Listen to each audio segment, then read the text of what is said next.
Everyone, welcome back to the channel maths रास्ता। आज मैंने जो क्वेश्चन लिया है वो सिंप्लीफिकेशन स्क्वायर रूट से रिलेटेड है।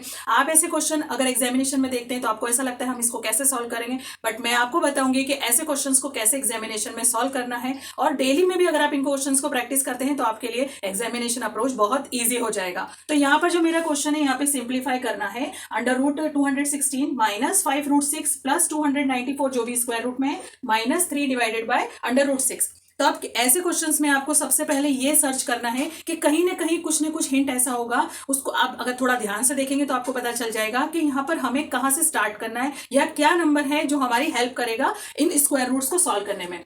तो देखिए यहाँ पर रूट 6 दिया हुआ है, यहाँ पर भी रूट 6 दिया हुआ है, तो ये वाले जो नंबर्स है या जो ये टर्म्स है ये कहीं ना कहीं 6 से डिविजिबल होना चाहिए। तो हम ट्राई करके देखेंगे कि ये 6 से डिविजिबल है कि नहीं है। तो जैसे हम 216 को सिंप्लीफाई करते हैं या हम इसको फैक्टराइज करते हैं तो हम 6 से पहले ट्राई करके देखेंगे 216। तो अगर 3 टाइम्स में करते हैं तो हमें 18 मिलता है। जब हम इसे सॉल्व करेंगे तो हमें 3 मिलेगा और 6 डाउन आने पर 6 6 हमें 36 मिल रहा है। तो देखिए 216 जो है 6 से डिवाइड हो रहा है कितने टाइम्स में, 36 टाइम्स में। तो हम इन दोनों टर्म्स को, इन दोनों नंबर्स को यहाँ स्क्वायर रूट में लिखेंगे। तो हम लिखते हैं 36 multiplied by 6 minus 5 root 6 plus, तो ये वाला रूट तो हमारा सॉल्व हो गया था। अब हम 294 के लिए भी सॉल्व करेंगे। तो 294 जो है हमारा, इसको हम ट्राई करके देखते हैं यहाँ पर 6 से करके 294। तो हम अगर 4 टाइम्स में करते हैं 6 4 24 माइनस 4, 9 टाइम्स में 6 9 54। तो ये भी सॉल्व हो रहा है। तो हमें 49 मल्टीप्लाई करने पर 6 के साथ 49 मल्टीप्लाइड बाय 6 अगर हम करते हैं तो 294। अभी इसको स्क्वायर रूट में ही रखना है क्योंकि ये सॉल्व नहीं हुआ है, अभी हमने सिर्फ फैक्टराइज किया है सिंपलेस्ट वे में। अब यहाँ पर हम लिखते हैं 3 अपॉन रूट 6, ये एज इट इज रहेगा। देन अगर हम देखते हैं तो यहाँ पर जब हम सॉल्व करते हैं तो 36 जो है हमारा परफेक्ट स्क्वायर रूट है, परफेक्ट स्क्वायर रूट फॉर्म में आ जाता है। अगर 36 को सॉल्व करते हैं तो हमें मिलता है 6 जो कि स्क्वायर रूट से बाहर आ जाएगा। क्यों?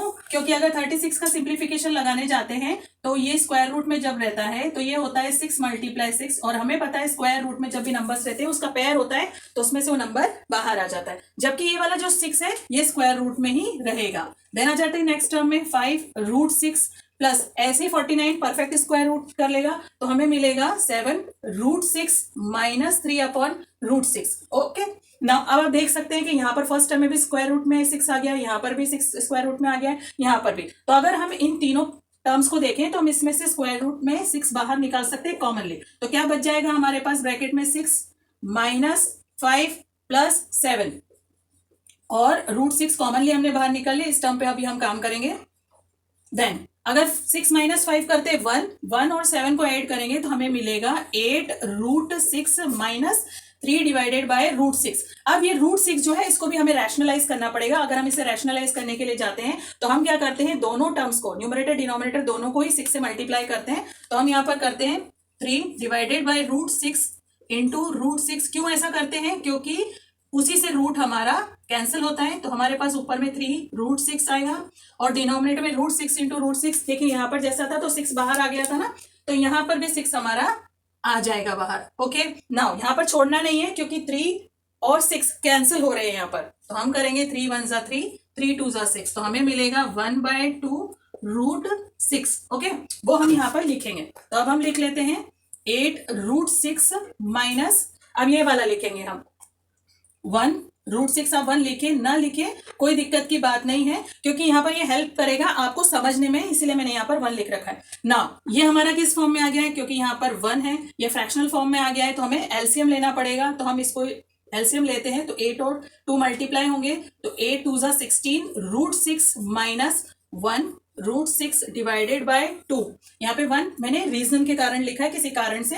अब ये 2 कॉमनली दोनों टर्म्स के नीचे आ जाएगा। अब क्या होगा, ये रूट 6 यहाँ पर भी है, रूट 6 यहाँ पे भी, तो हम इन्हें सॉल्व कर सकते हैं।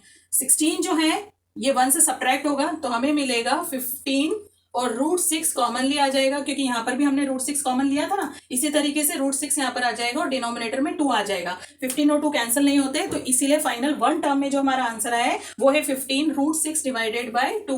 ये हमारा फाइनल आंसर होगा इतनी बड़ी इक्वेशन के लिए। तो आपने देखा मैंने आपको कैसे सिंप्लीफाई करना सिखाया है, कैसे आपको देखने पे बताया है, ये आपको मैंने बताया है कि √6 ध्यान में रखना है और जो बड़ी टर्म्स होती हैं जिनके नंबर्स बड़े होते हैं उनको कैसे उससे सॉल्व करना देखना है। तो अगर आप ऐसे ही वीडियोस देखना चाहते हैं तो प्लीज चैनल को सब्सक्राइब जरूर कर लीजिए। अगर आप ऐसे ही वीडियोस देखना चाहते हैं तो चैनल को प्लीज सब्सक्राइब कर लें, और जिन फ्रेंड्स को ऐसे क्वेश्चंस में दिक्कत आती है उन्हें भी प्लीज वीडियो शेयर कर दीजिएगा। मिलते हैं नेक्स्ट वीडियो में, तब तक के लिए बाय बाय, टेक केयर।